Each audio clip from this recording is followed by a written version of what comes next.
선생님, 결혼도 하기 전에 이혼하게 생겼어요. 저는 결혼을 앞둔 예비 신부입니다. 한 달 후면 3년 연애한 남자친구와 결혼을 하는데 제가 코를 좀 심하게 골아서 걱정이에요. 연애할 때는 늘 긴장하고 있어서 남자친구 앞에서 코를 곤 적이 없었는데 결혼 앞두고 미리 일도 해놔야 하고 사람들 만나서 술 마실 일도 많아지고 이것저것 신경 쓸 게 많다 보니까 피곤해서 긴장이 풀렸는지 남자친구 앞에서 코를 골며 잔 거예요. 다행히 남자친구는 그동안 제가 코 곤 적이 없었기 때문에 피곤했나 보다라고 생각하는데 실은 그게 평소의 제 모습이거든요. 말은 안 해도 적잖이 놀란 것 같아요. 코골이는 이혼 사유라는데 긴장하고 자는 것도 하루 이틀이지 정말 걱정이에요. 제 코골이 어쩌면 좋죠? 괜찮아요. 많이 놀랬죠? 대한민국 성인 남녀 4명 중 1명, 50대 이상은 3명 중 1명은 코골이를 앓고 있다고 해요. 코골이는 입안의 혀, 입천장, 목젖 등이 뒤로 처져 기도를 통해 들고 나는 공기와 마찰이 생겨 발생하는 소리를 말하는데요. 잠자는 동안에 좁아진 기도로 공기가 지나가면서 주변에 진동을 일으켜 소리가 나는 거예요. 똑바로 누워 입을 벌리고 자는 사람, 과체중인 사람, 술을 자주 마시는 사람은 코골이에 쉽게 노출되죠. 저희 아버지도 코골이가 심한 편인데 코골이도 유전인가요? 유전으로 코골이가 될 확률은 20에서 30%고요. 오히려 코골이의 원인이 60에서 80%가 복부 비만이라고 해요. 그 외에도 비염, 축농증 환자에게 주로 발생해요. 술 마신 날엔 코골이가 더 심한데 긴장을 안 해서 그런가요? 술을 마시면 근육이 이완돼 목구멍이 더욱 열리게 되기 때문에 평소보다 10배 정도 심해져요. 10배나요?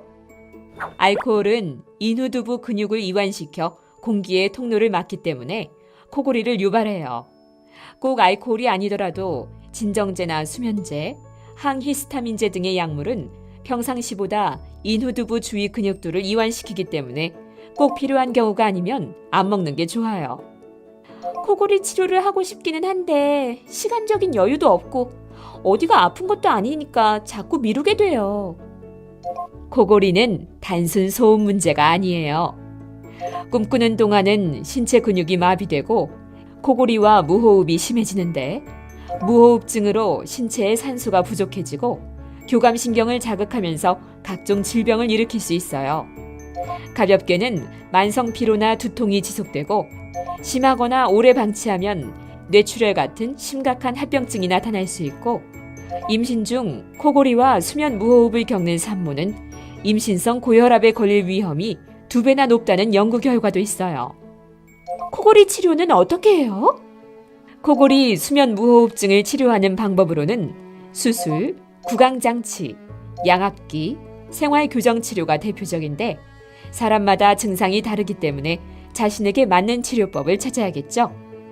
코골이는 부위별로 수술법이 조금씩 다르지만 보통 기도를 막고 있는 구조물을 절제해 기도를 넓혀주면 단순한 코골이는 대부분 해결돼요. 수술 말고 다른 치료법은 어떤 게 있나요? 결혼을 앞두고 있어서 수술은 좀 부담돼요. 증상이 심하거나 수술이 어려운 환자는 양압호흡기를 사용하는 것이 좋아요. 수면 시 기도가 막히는 것을 방지하기 위해 공기를 불어넣는 마스크 양압기를 코에 쓰고 자거나 정도에 따라 구강 내 장치하는 양압기를 사용할 수 있어요. 무엇보다 치료와 함께 생활 습관을 바꾸는 게 좋아요. 습관이요?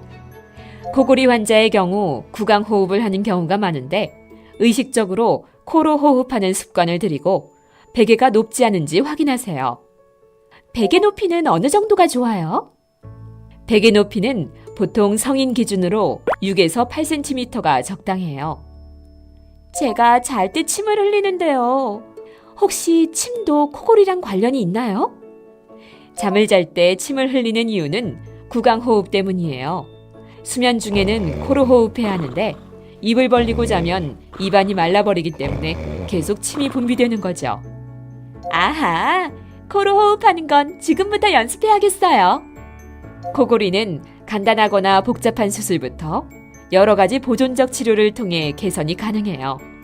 코골이 증상을 인지하면 곧바로 전문의를 찾아 치료하는 것이 최선이라는 것 잊지 마세요. 네.